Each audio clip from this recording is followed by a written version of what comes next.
बेटी बांध लीजिए तो पेश है आज का नाटक। जज साहब आ रही है।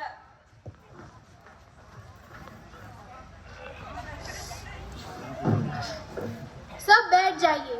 कोर्ट की कार्रवाई शुरू होती है। Case number 786 Sunita versus Rakesh. अगर घर का कंबल छोड़कर यहाँ आए हैं तो प्लीज ड्रामा कम रखें, पर फिर भी हमें पता है कि लॉयर्स के लिए इम्पॉसिबल है। प्रोसिक्यूशन, आपको opening statement. Yes your honour, आज हम सब यहाँ एक ऐसी महिला के लिए खड़े हैं जिनका कसूर बस इतना था कि उन्होंने शादी की और अपने पति पर भरोसा किया, और उनको सजा क्या मिली? हर दिन का डर, हर रात की चीख और हर सुबह का नया सर। योर ऑनर, राकेश ने सिर्फ हाथ ही नहीं उठाया, उन्होंने बेलन, चप्पल, झाड़ू, रिमोट सब कुछ से मारा। आज जस्टिस नहीं मिलेगा तो कब मिलेगा? अब डिफेंस जवाब दे। योर ऑनर, मेरा क्लाइंट राकेश एक सीधा साधा आदमी है। वो कभी किसी पर हाथ नहीं उठाता। हाथ नहीं उठाया पर बेलन तो उठाया है। रमेश जी, आप भी मत बोलिए। बोलने के लिए पैसा मिलता है। योर ऑनर, प्रोसिक्यूटर तो यहाँ पर फिल्मी डायलॉग शुरू कर दी, कभी चीख कभी दर्द। अब सिर्फ बाकी है बैकग्राउंड म्यूजिक की। मेन फैक्ट की बात करूँ, मेरा क्लाइंट राकेश एक सीधा साधा आदमी है। जिंदगी की टेंशन और घर के प्रेशर की वजह से कभी कभार सुनीता के ऊपर आवाज उठ जाता है, लेकिन इसे वायलेंस नहीं बोलते। अच्छा, सीधा साधा? क्या सीधे साधे आदमी का वेपन, रिमोट, झाड़ू, चप्पल ये सब होता है? योर ऑनर, रिमोट गिर गया होगा, टीवी देखते वक्त होता है। ऑर्डर ऑर्डर ऑर्डर, ये आईपीएल का रिव्यू मीटिंग नहीं है, शांत हो जाइए। विक्टिम पेश किया जाए। सुनीता जी स्टैंड पर आइए।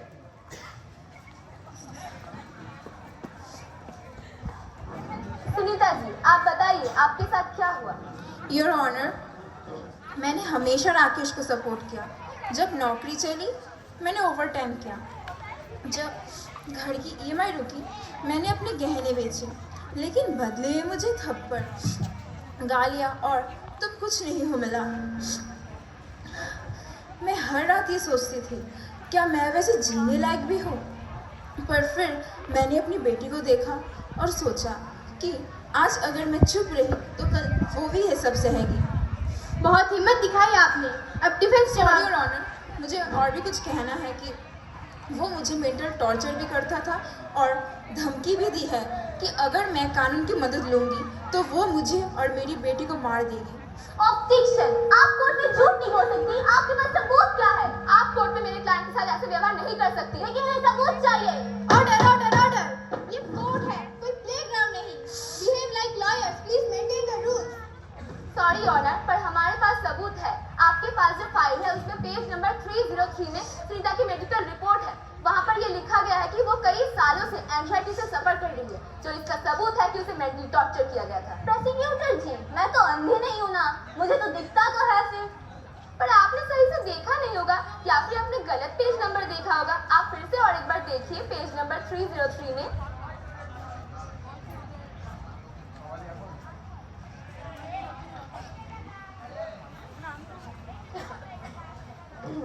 सुनीता जी, क्या राकेश ने कभी आपको प्यार से चीट किया? हाँ, जब उसको अपना फ़ोन रिचार्ज करवाना होता था। ये ऑनर, ये सरकाजम रिकॉर्ड पे ना लिया जाए। कोर्ट को सरकाजम पसंद है। कंटिन्यू। एक्यूज्ड पेश किया जाए।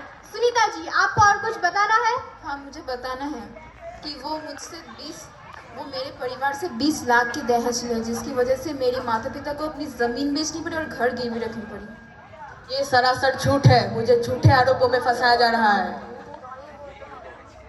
लेकिन ये सच है और हमारे पास इसका सबूत है। सुनीता ने इन्हीं पैसे से ईएमआई की रिपोर्ट मिटाई है और वो ईएमआई की रिपोर्ट आपके पास है योर ऑनर, आप उसे देख सकते हैं।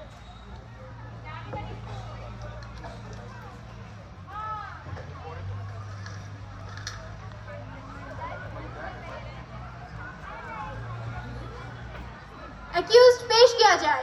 राकेश जी स्टैंड पर आइए। योर ऑनर, मैं तो एक अच्छा पति हूँ, मगर कभी कभी हाथ उठ जाता है तो आप समझते हैं कि प्रेशर है। और सुनीता भी तो कभी कभी ज्यादा बोल देती थी। Objection your honour, please mark the sentence कि उन्होंने कहा कि कभी कभी हाथ उठ जाता है, यानी वे हाथ उठाते हैं। और जब वाइफ बोल देती है तो आपका आवाज ऊपर उठ जाता है, तो आपसे क्या वाइफ भी म्यूट बटन पर चलेगी? ऑब्जेक्शन, प्रोसिक्यूटर इमोशन के साथ खेल रहे। एक हाथ से तो ताली नहीं बजती ना। ऑब्जेक्शन सस्टेन, पर मजा आया। योर ऑनर, आपके पास जो फाइल है उसमें पेज नंबर 101 में देखा देखिए, सुनीता की medical reports, fractures, bruises, stitches, ये सब क्या एक्सीडेंट है राकेश जी? नहीं, वो सीढ़ी से गिर गई थी। रोज गिर जाती थी? वो कभी कभी। कभी कभी या रोज रोज? प्रोसिक्यूटर जी, आप एक ही सवाल में एक क्लाइंट से 3 बार क्यों पूछ रहे हैं? ऐसा इसलिए क्योंकि आपका क्लाइंट हर बार अलग जवाब दे रहा है।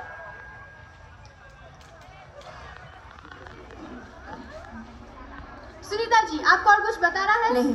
आप जा सकते हैं।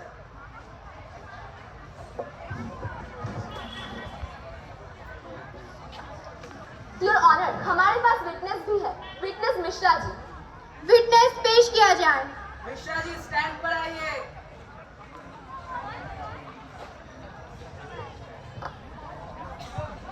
योर ऑनर, मुझे सब पता है।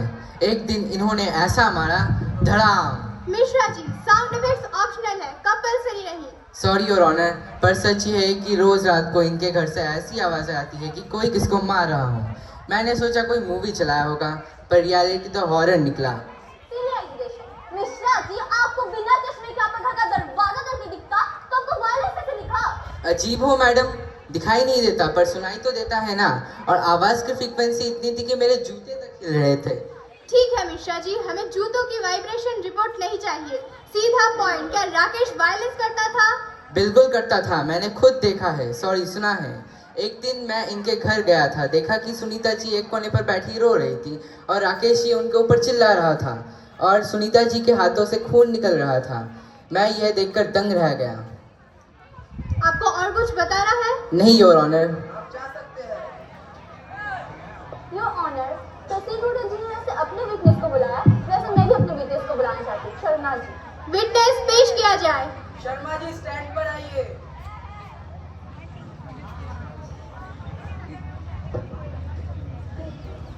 तो शर्मा जी, क्या राकेश वायलेंस करता था? जी नहीं, मैं तो उसका नेबर हूँ। राकेश तो सीधा साधा इंसान था, सुनीता जी ही लाउड थी। और मुझे कभी कभी लगता था कि मैं डीजे वाले बाबू के घर के पीछे रह रहा हूँ। यानी आप कह रहे हैं कि राकेश वायलेंट नहीं है? जी नहीं, वो तो इतना ही सीधा है कि वो कॉकरोच को देखकर भी कहता है बेटा तुम जाओ, कहकर चप्पल तक नहीं हिलाता। अच्छा, लेकिन इन मेडिकल रिपोर्ट्स के अनुसार सुनीता को किसी भारी चीज से मारा गया था। मैम, सुनीता जी गुस्सा हुई, प्लेट पटक दी। राकेश बेचारा घर के कॉर्नर में ऐसे खड़ा रहता है जैसे कोई बच्चा पनिशमेंट ले रहा हो। अच्छा, लेकिन बाकी नेबर और मिश्रा जी भी कह रहे थे कि उनके घर से रात को जोर की चीख सुनाई देती है। आप इस बारे में क्या कहेंगे? मैम, नॉइस तो होती थी पर राकेश का वॉल्यूम लो रहता था, सुनीता जी का ही वॉल्यूम हाई रहता था। अच्छा, तो फिर आप कह रहे हैं कि सुनीता जी ने ही सब कुछ शुरू किया? मैम, मैं यही कह रहा हूँ कि राकेश तो थक कर आता था, फिर वो वायलेंस कैसे करेगा। आपको और कुछ बता रहा है? नहीं। आप जा सकते हैं। Final arguments, prosecution first.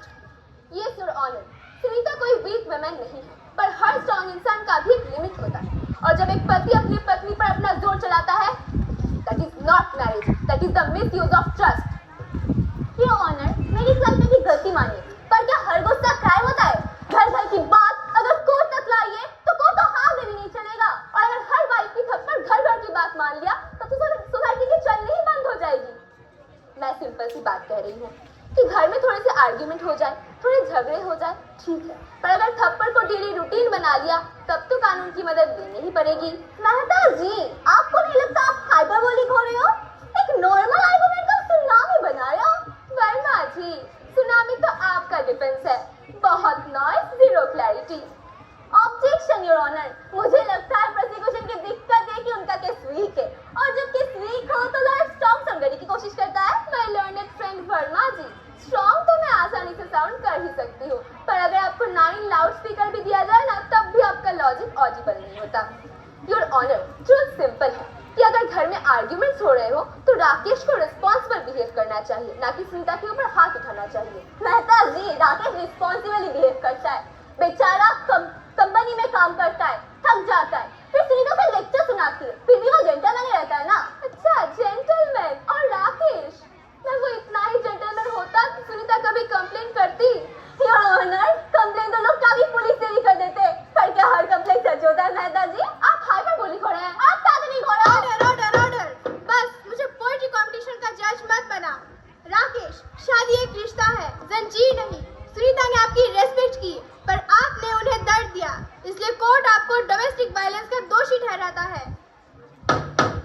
Court finds Rakesh guilty under section 498A and protection of women from domestic violence act. Sunita ji, आपको प्रोटेक्शन, मेंटेनेंस और काउंसलिंग सपोर्ट दिया जाता है और राकेश, आपको 3 साल की सजा सुनाई जाती है। पर योर ऑनर, पर मत बोलो, तुमने बेल नहीं लगाया था और हम तुम पर कानून लगाएंगे। Court is adjourned for today. हर दिन कहीं ना कहीं एक औरत अपनी नजरें झुका लेती है, कमजोरी से नहीं बल्कि इसीलिए कि दुनिया ने उसे सिखाया है।